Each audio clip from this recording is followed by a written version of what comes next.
You came at just the right time, Edelgard. Is that so? Yes, I have a story for you. It's about a pair of nobles living about 100 years after the founding of the Adrestian Empire. One was Derek von Eyre. People called him the warrior prime minister. He bravely led soldiers into battle and mowed down his enemies. And the other was the emperor of the time. She wagered the throne in a duel against Derek and won. Why don't we do what our ancestors did and have a little duel ourselves? That's what you were going to say. But the answer is no. You interrupted me! The warrior prime minister used a dramatic line to propose the duel, and you did not allow me to say it! My apologies, Ferdinand. Well, at any rate, you were correct in surmising that I was about to challenge you. But you were rather blunt in your refusal. Ferdinand, control yourself. When will you tire of challenging me in pointless competitions? I can quit now if you insist on it. I will not challenge you again. You expect me to believe that? Why do you look so surprised? Of course it is not a valid duel unless both parties are willing. Now that you have refused outright, I must come up with some other way of getting that which I seek.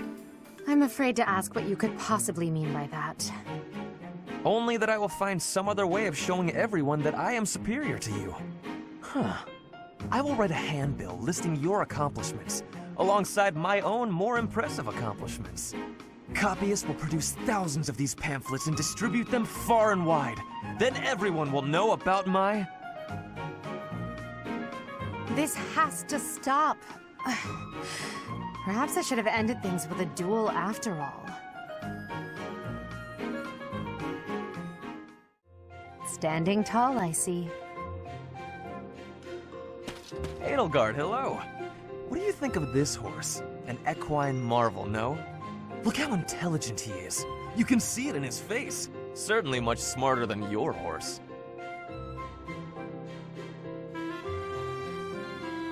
Oh, what a lovely bloom. Behold, Edelgard. Do you see this blood-red bloom? This is much more impressive than the pale little sprigs you have there. And, as I'm sure you know, redness symbolizes courage and strength. Ferdinand, stop. I can't believe you're wasting my time with a petty, one-sided rivalry. What are you complaining about?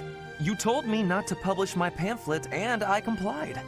I've had enough of your foolish antics. Very well. I will grant you the duel you so desperately desire. But when I win, you must forfeit the right to bother me with your ridiculousness. Forever. Do we have a deal? Ah, so you'll fight me after all? Wonderful. To battle, then! All right, Edelgard. Have at me! As you wish. Ha!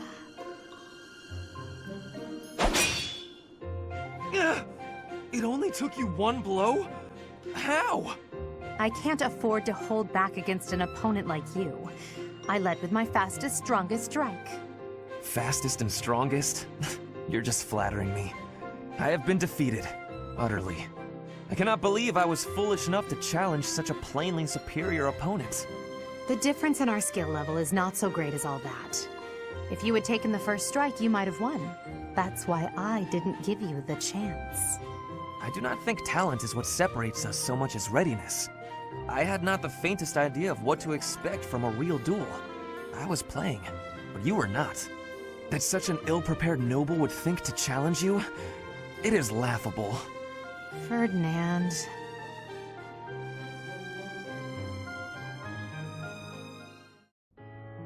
Ah, the smell, the texture, the smooth finish. This region's tea is the finest in the world. Hello, Ferdinand. You seem to be in a good mood. What is that supposed to mean? Perhaps you expected me to hold a grudge against you after our duel. In fact, I have moved on. Have you now? Well, I'm glad to hear it. I took it hard at the time, I will confess. I always thought that I equaled you in skill, or even surpassed you. But you showed me that I do not come close to matching your talents. Yet a true noble does not give up in the face of defeat.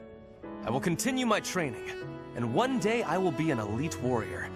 That is the path I must take, as a noble and a man of honor. You really are in a good mood. Your determination is admirable. Yes, one day I will surpass your abilities, and I will defeat you in combat. Ferdinand, there's something I've been meaning to say to you for a while now. Honestly, I couldn't care less that you are of noble birth. Your fierce determination doesn't come from your bloodline. It's your own doing. The reason I value you and want to be friends with you is because of who you are, not who your family is. I have something I would like to say to you, too. Certainly we must recognize the common folk who strive for greatness and attain it. But for those of us born into nobility, things are more complicated. From birth, nobles must excel. If we do not, we will be forced out of our houses. This environment breeds superior individuals, and they in turn recreate the rigorous environment for their own children. Without that cycle, there would be no political elite guiding the world towards prosperity. So you're saying that the kind of world I'm striving to create is wrong? I would not go so far as to say your way is wrong, just that another way might be better.